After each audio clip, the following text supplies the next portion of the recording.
Uma coisa que ficou bem clara com a necessidade de fazer o arco do Noah é que o anime, mesmo com todas as suas cenas extras de líderes de torcida e flashbacks infindos, adaptava capítulos demais do mangá.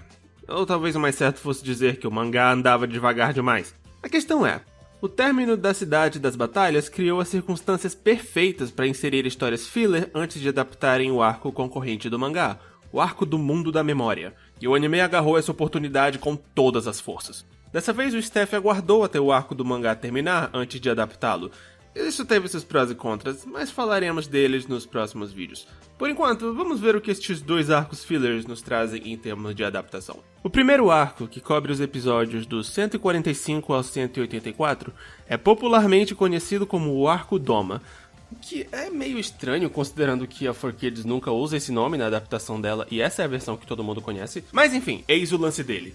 Após Yugi ter suas cartas deuses roubadas por motoqueiros duelistas e o mundo invadido por monstros de duelo, ele e sua turma partem uma jornada aos Estados Unidos para deter a organização sob a qual tais motoqueiros trabalham, a Doma, que é liderada por um misterioso homem chamado Dartz. O grupo é um tipo de seita de origens atlantianas ainda mais antigas que o reino do faraó sem nome, isto é, o Yami-Yugi. E tem como objetivo utilizar uma carta chamada o Lacre de Orixalcos para sacrificar almas e reviver o Grande Leviatã, conhecido como Deus Orixalcos na versão japonesa, e por fim destruir a humanidade.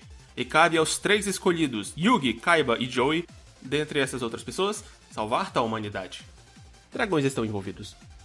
Bem, vejamos, essa é a versão resumida dos fatos. Muita coisa acontece nesses 40 episódios. E como tudo é filler, vamos ter que olhar bem de perto para achar marcas de adaptação. Vejamos. O começo deste arco, em que o Yugi vai pro museu para começar sua última aventura, é basicamente o modo como começa o último arco no mangá. E portanto, o modo como o anime interrompe essa cena com sua historinha filler parece até uma pegadinha. Além disso, quando Dartz conta sobre seu passado em um dos últimos episódios dessa história, ele diz ter estado no Egito Antigo e testemunhado alguns eventos do arco, que me parece ter sido uma forma do anime de falar pros leitores do mangá, tipo, relaxa pessoal, a gente chega lá um dia. Mas na verdade, o elemento de adaptação mais presente aqui são os sentimentos amorosos da Teia pelos Yugis. Digo, sim, tiveram indícios no decorrer dos últimos 140 episódios, mas só a partir daqui o anime cria cenas em que ela expressa claramente seu eterno dilema do mangá. Miga, qual dos Yugis? O que mais? O arco joga uma grande ênfase nas trevas que habitam o coração do Yami-Yugi. Bom, na verdade de todo mundo, mas especialmente do Yami-Yugi. E eu gosto de acreditar que isso é uma referência sutil ao comportamento pouco exemplar dele no começo do mangá. Ou talvez não seja. Ei, olha, é o Monster World! É o RPG de mesa que o Bakura joga no mangá! Infelizmente a 4Kids apagou isso na sua versão. Que pena, é um easter egg bem legal. O Pegasus tem uma grande participação nesse arco, o que ele não poderia ter no mangá, em virtude de não ser mais capaz de falar, andar, respirar, ou ser fabuloso. A Mai também tem, e é um enorme tapa na cara no desenvolvimento da personagem dela, mas não causou problemas de adaptação, porque ela nunca mais aparece no mangá. O mesmo vale pra Rex e Weevil, e alguém pode me explicar por quê? Tinha mesmo uma enorme demanda pra ver mais de Rex e Weevil? Eu não entendo. O Duke também faz coisas, sendo que no mangá ele só aparece de novo pra assistir ao duelo final, e portanto ele não faz coisas. E quanto ao Kaiba, a gente fala mais dele no próximo vídeo. Também retornam aqui Rebecca e seu avô, o que é mais conveniente pro anime já que são personagens exclusivos dele. E por esse mesmo motivo eu passei o arco inteiro esperando o retorno de Jean-Claude Magnum, mas infelizmente saí decepcionado. E o arco fez uma ou outra escolha de roteiro que não batem muito bem com elementos do canon, mas sinceramente não vale a pena falar muito sobre elas. Em termos de contribuições para a franquia como um todo, este arco é bem importante, porque introduz os discos de duelo diferenciados, algo que até hoje é norma para todas as franquias pós-Duel Monsters de Yu-Gi-Oh! Eu particularmente acho eles horrendos, mas tem gente que acha eles bem legais. O que vocês acham? Como eu disse no começo da série, estes vídeos não são editoriais críticos, então eu não vou passar muito tempo dando minhas opiniões sobre o arco. Tudo que vou dizer é que acho ele bem ambicioso, mas como um todo bem Noah, no sentido de ser céu e inferno. Os bons momentos são fantásticos e os maus momentos são intermináveis. Ele tem boas ideias, mas não uma boa noção do que fazer com elas. Eu ainda o recomendo em geral pelos bons momentos que eu citei. Mas faça um favor a si mesmo e só assista a versão japonesa. Digo, todas as versões do arco têm os mesmos problemas de enredo e caracterização e tudo, mas a versão japonesa dele tem uma atmosfera perfeita, bem própria, que a 4Kids reduziu a pó na sua adaptação. Este também é o último arco do anime em que Takahiro Kagami, Hidetsugu Hirayama e Kazunori Takahashi, os meus 3 deuses, participam dirigindo a animação de episódios. Bem, tecnicamente o Kagami também fez a animação da quinta abertura, e é a única coisa do arco final que vemos no traço dele. Mas eu não vou ficar tagarelando sobre animadores, porque ainda temos outro arco filler pela frente, que se estende dos episódios 185 ao 198. O Grande Campeonato da KC, ou KC Grand Prix na versão japonesa. Resumindo a coisa, Kaiba força Yugi, Joe e Rebecca a participarem de um torneio nos Estados Unidos que ele organizou para repopularizar a corporação Kaiba após os danos que ela sofreu no arco anterior. Nele, a turma enfrenta Siegfried Schroeder, um rival de negócios de Kaiba que executa um plano diabólico para manchar um pouquinho a reputação da empresa do Kaiba e fazer publicidade da sua própria. E é só isso. Bem, não é um arco que tá aqui pra contar uma história, sinceramente. Esse tá aqui pelos cards. Antes eu achava que não tinha absolutamente nada a se falar sobre adaptação neste arco. Mas ao reassisti-lo, percebi uma coisa.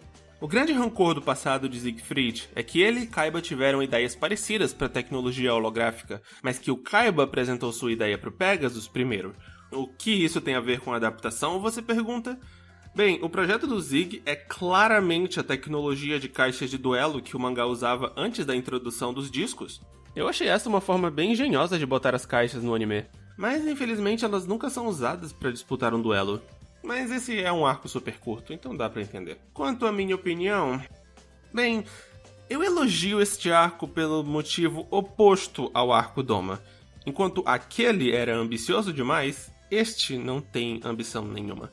Mas isso não é uma coisa ruim. Aqui temos duelos constantes, rápidos e sem muita pressão, com alguns sendo descaradamente cômicos. E apesar disso não ser a minha preferência, eu consigo ver o appeal.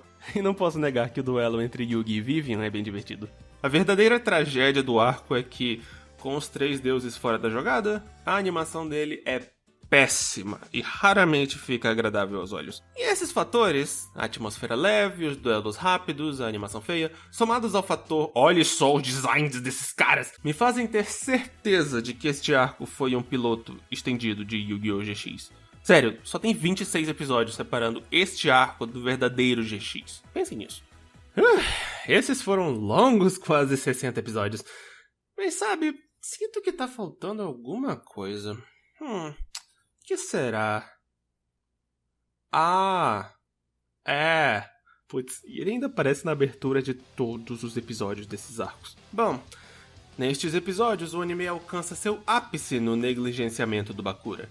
Enquanto que no mangá ele estava sendo o último chefão, sendo todo importante e tal, o anime o deixou de fora dos 2 grandes arcos filler que produziu. E com fora, eu quero dizer sem participação, sem rápidas aparições, sem ser citado, sem ninguém lembrar dele. Ok, tecnicamente ele aparece por um segundo aqui, mas é só. É incrível. E após 12 episódios desta série, eis minha teoria do porquê disso. O staff do anime provavelmente não se sentia confortável em incluir o Bakura no grupo de amigos do Yugi. Pensem bem, por 90% do anime, nós nunca estamos com o verdadeiro Bakura, o Bakura não Yami. Tudo que vemos é o Yami Bakura fingindo ser o Bakura normal.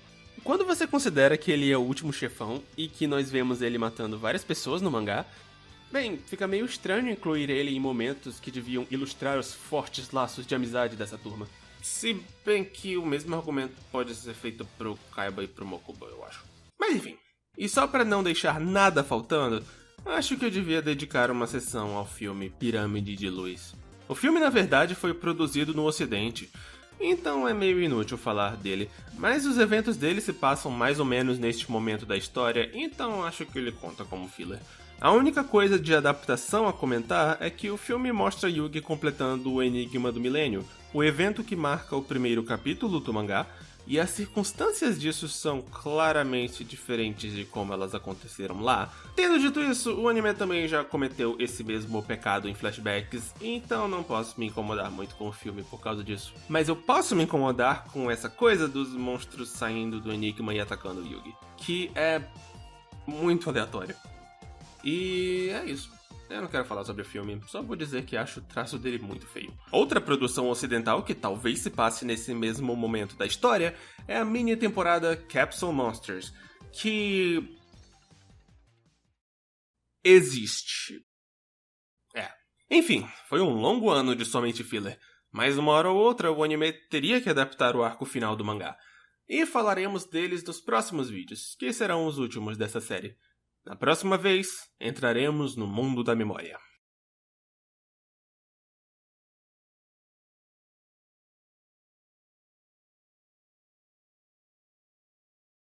俺のバトルフェーズは終了してないぜ。俺のターン